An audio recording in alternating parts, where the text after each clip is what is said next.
السلام عليكم، صباح الخير. مقاديرنا اليوم واجد يا بالحين، الله يعينكم. نبي نسوي كابولي، رز كابولي. عندي بصلتين مقطعات وطماط منزوع الجلد، نحطها بماء حار ويطلع جلده مثل كذا وبعدين نقطع. عندي بهارات كاملة اللي هي قرفة وورق غار، كمون، فلفل أسود، مسمار وهيل، كزبرة.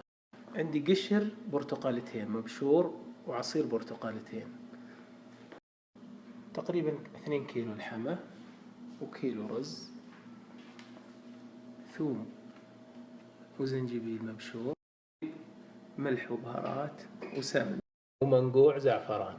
بسم الله، توكلنا على الله. بسم الله. أول شيء بالسمن نبي نحمص البهارات الكاملة. بعد ما طلعت ريحة البهارات وبدت تدخن نحط البصل، نحط الثوم والزنجبيل، خليه ينحمس مع البصل.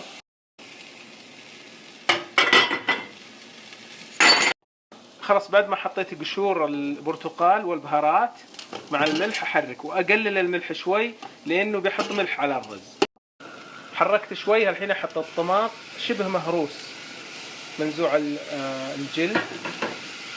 طيب حطيت طماطتين وملعقة صلصة اللي هو معجون طماط عشان تبين معي ريحة البرتقال لأنه هو يعتمد على البرتقال.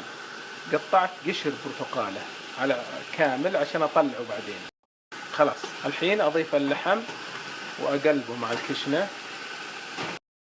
قلبت اللحم مع الكشنة، طبعا ممكن لحم أو دجاج عادي، وأضيف الماء.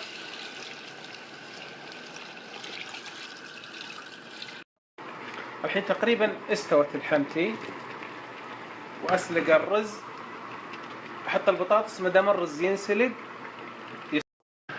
خلاص طلعت قشور البرتقال، ماي يعني تقريبا خلاص شبه انه انتهى ورز ينسلق. سلقت الرز بملح فقط.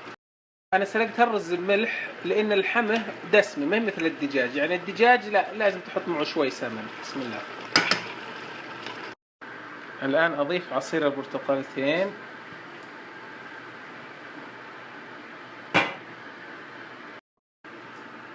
وحطيت منقوع الزعفران والزبيب. باقي ماء الكادي. هذا ماء الكادي يعطيها الحقيقة نكهة جميلة. ما ودي أكثر لأن الشباب عندي ما يحبونه، بحط تقريبا بيالة.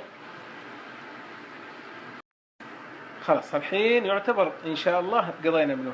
نبي نغطيه ونخليه نص ساعة وهاني وعافية.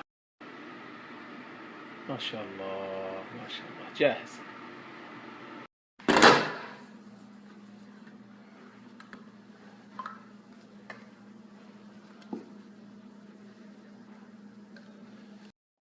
هذا الرز الكابولي ميزته انه 3 ألوان، يجي اصفر واحمر وابيض.